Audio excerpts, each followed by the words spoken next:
Welcome to Chapter 2, Lesson 2 of Finding Your Way. The topic of this lesson is the movement of seeking. Unlike hiding, clinging, and shattering, which all involve turning away from growth, seeking is the only movement in which you are consciously choosing towards personal growth. The movement of seeking is characterized by certain key attributes. Flexibility, a willingness to keep your expectations and worldview agile and adaptable. Inquiry, a willingness to question and never take any understanding on its face.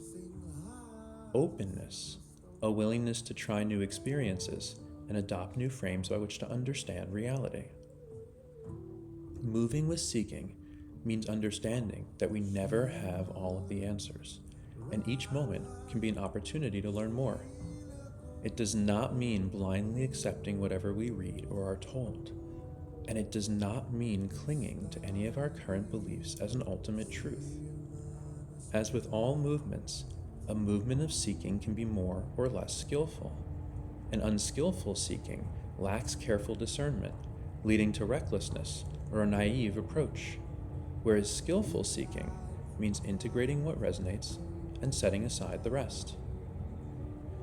Notice your orientation towards your seeking. If you feel driven or compelled, that is your mind doing the seeking rather than your true self. Avoid putting yourself into the future towards some imagined goal when you seek. You can be open and flexible now, since now is all there ever is. There is nothing unwholesome in having a goal. The key is to not make the goal the thing you are doing the seeking for, but instead see it as one of the fruits of the journey. The journey is also a destination. Seeking does not mean charging ahead recklessly or past our point of discomfort and fear. We can seek as slowly as is comfortable. The important thing is not the speed of movement, but the general orientation towards flexibility, inquiry, and openness, a willingness to learn and grow. So how do we cultivate seeking in our lives? We keep our psychological focus in the present and not in the past and the future. We notice the moments of discomfort before we react to them, and we stay with the discomfort equanimously until it has integrated. This helps to avoid shattering, which often leads to hiding or clinging. When we do shatter and fall into a karma, we can orient towards recognizing those situations and considering the things that trigger the shattering so that we can cultivate equanimity with respect to those triggers and thereby heal them.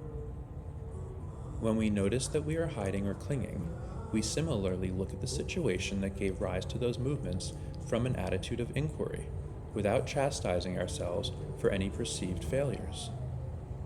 One of the key aspects of healthy seeking is doing so with an attitude of playfulness and inquiry. If your inner critic is firing off, telling you everything you are doing wrong, you are being deeply unkind to yourself. Being hard on yourself serves no purpose and is not in alignment with the virtue of karuna, compassion for suffering, which includes your own suffering. I am now going to give you the first of several transmissions in this chapter. Each of these transmissions is a magic derived from the Cosmic Creator Attainment, which you will receive in Chapter 15. They will each help you to perceive a particular movement more clearly, and collectively will help you to better understand where your own movements are in alignment with seeking, or where there are elements of hiding, clinging, or shattering in your actions and thoughts. Here is the transmission. Perceive seeking as seeking.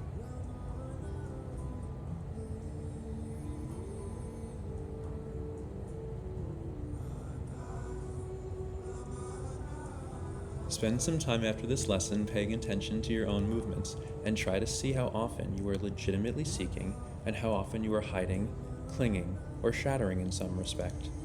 You may be surprised at how often you move in a way other than seeking without even realizing it. In the next lesson, we'll take a deep dive into the movement of hiding. Until then and always, be well.